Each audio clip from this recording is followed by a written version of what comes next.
ഞാനാണ്.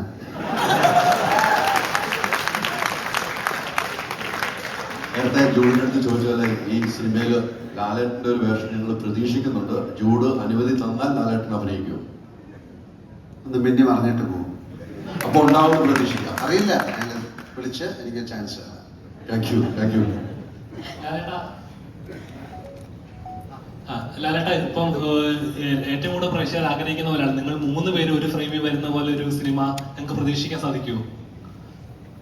ലാലേട്ടൻ പ്രതീക്ഷിച്ചോളൂ. സാധിക്കുമെന്ന് എനിക്കറിയില്ല. പ്രതീക്ഷിക്കുന്നതാണ് എന്താ കുഴപ്പം? അങ്ങനെ സംഭവിക്കട്ടെ. ആഗ്രഹമുണ്ടോ ലാലേട്ടൻ അങ്ങനെ ഒരു സിനിമ? നല്ല ആഗ്രഹമുണ്ട്.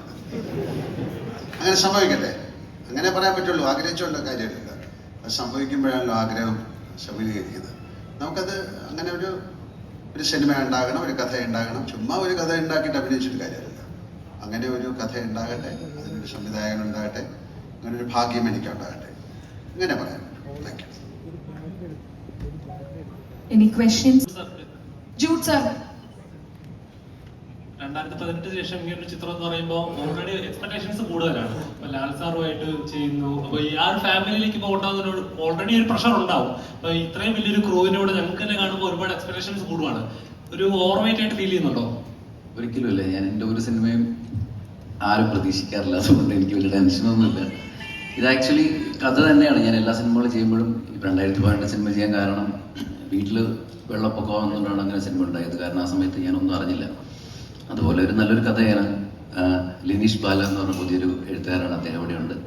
അദ്ദേഹത്തിൻ്റെ കഥയിൽ അഖിൽ കൃഷ്ണ എന്ന് പറഞ്ഞ മറ്റൊരു പുതിയ എഴുത്തുകാരനാണ്. അപ്പം ഞങ്ങൾ 3 പേരും കൂടി ചേർന്നിട്ടൊരു കഥ.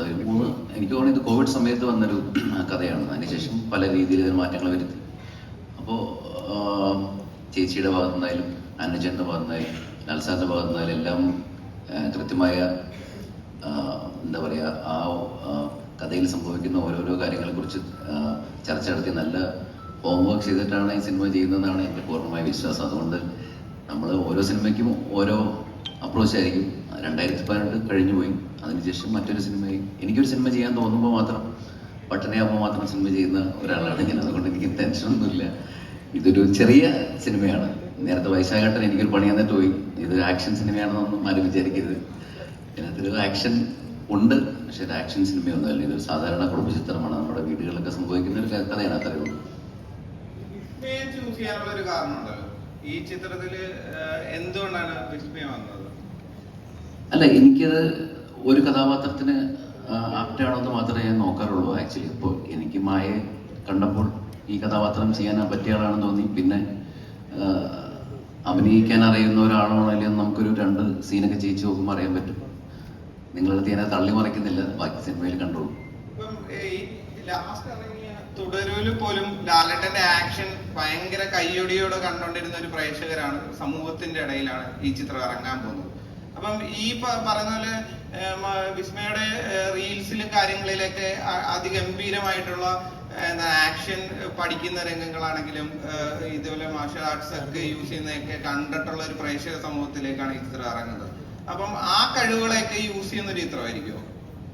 അല്ല, മായ ആക്ച്വലി പോയംസ് എഴുതുന്ന ആളാണ്, ബുക്ക് എഴുതുന്ന ആളാണ്. അപ്പോൾ അങ്ങനെ മായയ്ക്ക് സ്വന്തമായിട്ട് ഒരുപാട് ഇൻട്രസ്റ്റ് ഉള്ള കുട്ടിയാണ്. നമ്മുടെ കഥയ്ക്ക് ആവശ്യമായ ചില കാര്യങ്ങളിൽ മായ എന്ന വ്യക്തി ഞങ്ങളുടെ പടത്തിലെ മീനു എന്ന ഒരു ക്യാരക്ടറിലേക്ക് വരുമ്പോൾ ചില സാധനങ്ങളൊക്കെ എടുക്കാൻ ഞാൻ നോക്കിയിട്ടുണ്ട്. ഇവിടെ ഇപ്പൊ പ്രണവേട്ടൻ ഫസ്റ്റ് ചെയ്ത ആദിയില് ലാലേട്ടൻ ചെറിയൊരു ക്യാരക്ടർ ചെയ്തിട്ടുണ്ടായിരുന്നു. അപ്പം ഈ ഒരു സിനിമയിലും ലാലേട്ടൻ അങ്ങനെ ഒരു ക്യാരക്ടർ ചെയ്യാൻ വലിയ ബുദ്ധിമുട്ടൊന്നും ഉണ്ടാവത്തില്ലെന്നാണ് വിശ്വസിക്കുന്നത്. അപ്പം അങ്ങനെ എന്തെങ്കിലും പ്ലാൻ ചെയ്തിട്ടുണ്ടോ? ഞാനത് ഒരു ചെറിയ കുടുംബചിത്രം എന്ന് പറയാൻ കാരണം എന്ന് പറഞ്ഞാൽ എല്ലാവരും പ്രതീക്ഷിക്കുന്നത് അതായതുകൊണ്ടാണ്. ഞാൻ ലാലേട്ടനോടൊരു റിക്വസ്റ്റ് പോലെ ഇങ്ങനെ ഇടയ്ക്കിടയ്ക്ക് പറയുന്നുണ്ട്. ചിലപ്പോൾ എന്തെങ്കിലും ഒരു മിന്നായം പോലെ കണ്ടേക്കാം സിനിമയിൽ. അത്രയേ ഉള്ളൂ. ലാലേട്ടന്റെ ആക്ഷൻ ആയിരിക്കും കൂടുതൽ. അരുൺ ഗോപി പറഞ്ഞാൽ എന്റെ ആക്ഷൻ ആയിരിക്കും കൂടുതൽ. ആർക്കൊടെങ്കിലും ചോദിച്ചോളൂ കേട്ടോ. അവിടെ ലാലേട്ടനോടാണ് ചോദ്യം. ഇവിടെയാണ് ലാലേട്ട, ഈ സൈഡില് ഇവിടെയാണ്, ഹൈദറിലാണ്.